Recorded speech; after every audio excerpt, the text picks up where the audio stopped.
students, welcome to Diya Commerce Classes, Class 11th Accountancy. Chapter number 1 Meaning and Scope of Accounting. Accounting की definition कर ली, meaning कर लिया, characteristics कर ली, importance, advantages, users of accounting, कौन कौन अकाउंटिंग इंफॉर्मेशन को यूज करता है ये भी कर लिया, एडवांटेजेस भी कर ली. आज का हमारा टॉपिक है लिमिटेशंस ऑफ अकाउंटिंग. अकाउंटिंग में कमियां भी हैं, कोई भी है, अगर उसके मेरिट हैं तो डीमेरिट होंगे ही होंगे. अगर किसी पर्सन की भी बात करें, किसी की भी बात करें, कोई भी टर्म है, कुछ भी है, अकाउंट्स है, बिजनेस है, कुछ भी है, अगर कुछ मेरिट है तो डीमेरिट भी होंगे, एडवांटेजेस हैं तो लिमिटेशंस भी होंगी. एडवांटेजेस हमने पढ़ी थी, हमें सिस्टमेटिक कंप्लीट रिकॉर्ड मिलता है, हम प्रॉफिट और लॉस का पता करते हैं, कैसी है हमारी फाइनेंशियल पोजीशन पता चलती है, मैनेजमेंट को डिसीजन में हेल्प करते हैं. हमने वेरियस उसके एडवांटेजेस पढ़े, हमें बहुत सारे फायदे होते हैं. Accounting is an art of recording, classifying and summarising in a significant manner. एक प्रॉपर तरीके से अकाउंट्स मेंटेन करना, रिकॉर्ड करना, क्लासिफाई करना, रिजल्ट बनाना, समरी रेडी करना, ये हम अकाउंटिंग में पढ़ते हैं. अब आज हम क्या करने वाले हैं, उसकी कमियां, लिमिटेशंस. लिमिटेशंस ऑफ अकाउंटिंग क्या है? फर्स्ट है omission of qualitative information.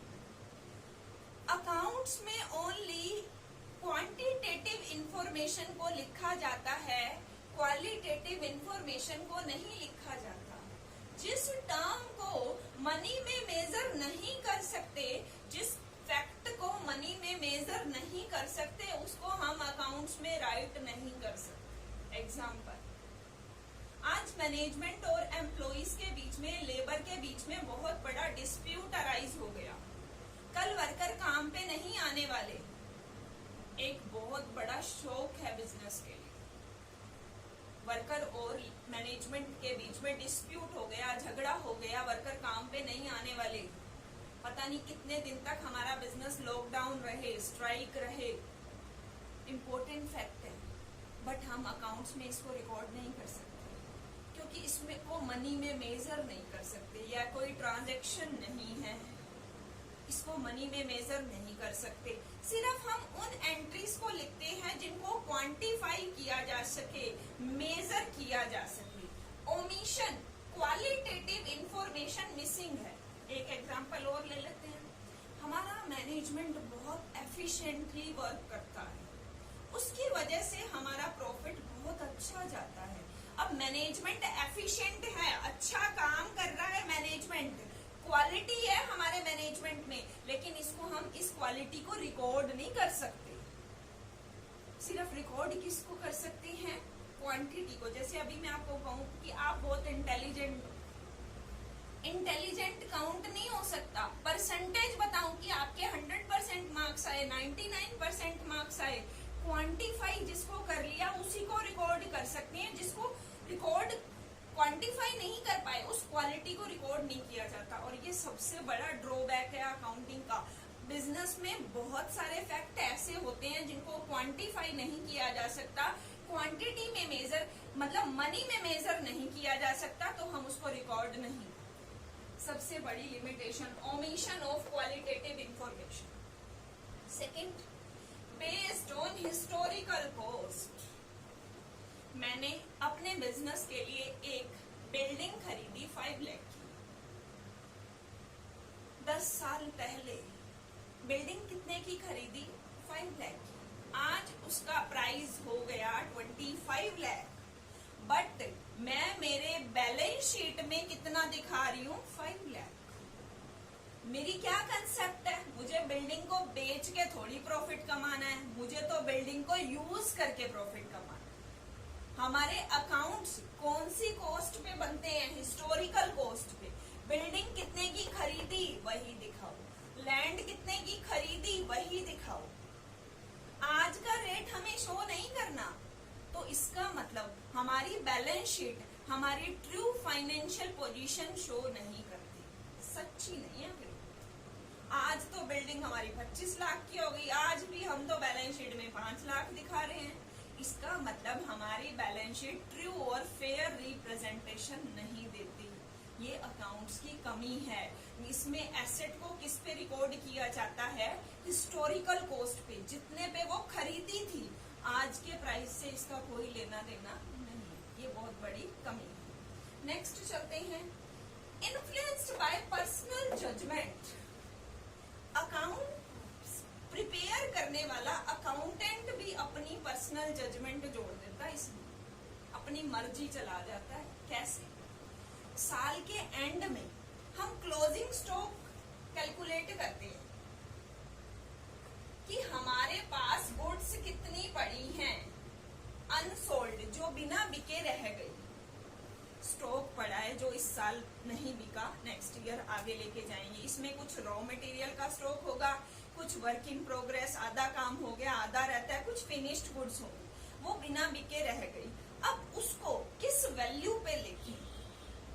Cost price पे लिखे, मार्केट प्राइस पे लिखे? कोई फिक्स रूल तो है नहीं।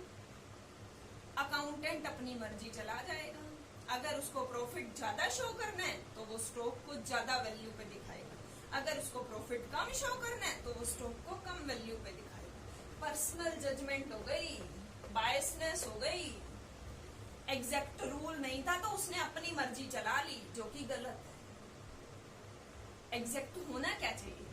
होना चाहिए cost price, market price, which ever is less, जो दोनों में से कम हो वही शो करो। बट अकाउंटेंट को कोई फिक्स नहीं है कि आप ऐसे ही करोगे, वो अपनी मर्जी चला गया। आप कोई चेक करने थोड़ी जाओगे मार्केट में क्या रेट चल रहा है, उसने अपने अकॉर्डिंग चला लिया। इन्फ्लुएंस बाय पर्सनल जजमेंट, जो हमारे अकाउंट्स हैं वो इन्फ्लुएंस हैं, प्रभावित हैं किससे?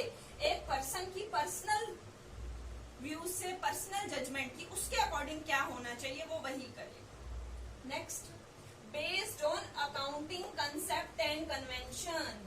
कंसेप्ट एंड कन्वेंशंस हम पढ़ने वाले हैं अकाउंटिंग प्रिंसिपल चैप्टर नंबर 3 में। हमारे अकाउंट्स कुछ कंसेप्ट पे बेस्ड हैं, कुछ प्रिंसिपल्स पे बेस्ड हैं, जो कि पूरे ठीक नहीं है। कैसे? फुल डिस्क्लोजर, पूरा सब कुछ डिस्क्लोज कर दो, ये कंसेप्ट है। मटेरियलिटी उसकी अपोजिट है कि सब कुछ बताने की जरूरत नहीं है, इंपॉर्टेंट फैक्ट बताओ। फुल डिस्क्लोजर क्या कहता है? सब कुछ बताओ। मटेरियलिटी क्या कहती है? इंपॉर्टेंट फैक्ट बताओ। आपस में ही एक दूसरे को कॉन्ट्राडिक्ट करती हैं कंसेप्ट, और हमारे अकाउंट्स उस पे बेस्ड है। जैसे ये कभी ऊपर हमने किया, हिस्टोरिकल भी कंसेप्ट है। हमारे अकाउंट्स कौन सी कंसेप्ट पे बेस्ड हैं? Historical cost concept, going concern concept. ये आगे हम चैप्टर 3 में पढ़ेंगे। अभी सिर्फ एक एग्जांपल ले लेते हैं historical cost. Historical cost concept क्या कहती है कि एसेट को जिस प्राइस पे आपने खरीदा है वही रिकॉर्ड करो, आज का क्या प्राइस है उससे कोई लेना देना नहीं है, जो कि गलत है। उसमें हमारी बैलेंस शीट की ट्रू पिक्चर हमारे सामने क्लियर नहीं होगी। हम किस पे बेस्ड हैं? कंसेप्ट पे, उनको हमें फॉलो करना पड़ेगा। एक कंसेप्ट है गोइंग कंसर्न कंसेप्ट। बिजनेस में अकाउंट्स ये मान के प्रिपेयर करो कि बिजनेस हमेशा चलता रहेगा। वैसे एक्चुअल में मैं आपको बताऊं ना, बिजनेस का प्रॉफिट या लॉस हमें पता कब पता चलेगा? जब बिजनेस बंद हो। लेकिन बिजनेस बंद करने का हमने सोचना ही नहीं है, इसलिए हम अकाउंट्स के मतलब एवरी ईयर हम अकाउंट्स क्लोज करके चेक करते हैं कि हमें प्रॉफिट है या लॉस। नेक्स्ट है इनकम्प्लीट इंफॉर्मेशन। पूरी इंफॉर्मेशन नहीं देता अकाउंट्स। मानते हैं accounting is the language of business, but complete information नहीं देता। अकाउंटेंट क्या करता है? कुछ इंफॉर्मेशन को हाइड कर देता है, छिपा लेता है, जो कि गलत है। अफेक्टेड बाय विंडो ड्रेसिंग, दिखावा कर देना। प्रॉफिट को ज्यादा दिखा सकता है, कम दिखा सकता है। कैसे? क्लोजिंग स्टॉक को ज्यादा या कम करके, अकाउंटेंट के हाथ में है। क्लोजिंग स्टॉक को बढ़ा के दिखा दे, प्रॉफिट ज्यादा शो हो गया। क्लोजिंग स्टॉक को कम करके दिखा दे, प्रॉफिट कम शो हो गया या लॉस आ गया। अब इसके लिए कोई फिक्स्ड रूल है नहीं। स्टॉक की वैल्यू आप जाके एक एक गुड्स को चेक तो करोगे नहीं। तो ये कमियां हैं हमारे अकाउंट्स में।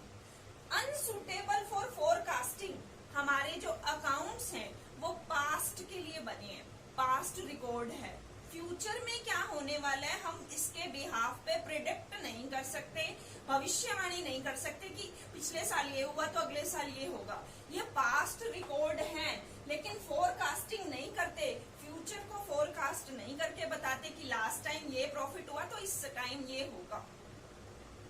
सिर्फ पास्ट रिकॉर्ड को मेंटेन करते हैं, ये भी अकाउंटिंग में कमी है। क्या कमियां हैं? पहली बात, क्वालिटेटिव इंफॉर्मेशन नहीं रिकॉर्ड करता, सिर्फ जिसको मनी में मेजर कर सकते हैं, क्वांटिफाई कर सकते हैं, उसी को रिकॉर्ड करता है। सेकंड, हिस्टोरिकल कॉस्ट, एसेट को हिस्टोरिकल कॉस्ट पे, लैंड को, बिल्डिंग को हिस्टोरिकल कॉस्ट मतलब जब खरीदी थी उसी पे रिकॉर्ड कर रहे हैं, चाहे आज उसका क्या भी कुछ भी प्राइस हो, कितना भी ज्यादा हो, फिर हमारी बैलेंस शीट ट्रू पिक्चर तो नहीं दे रही।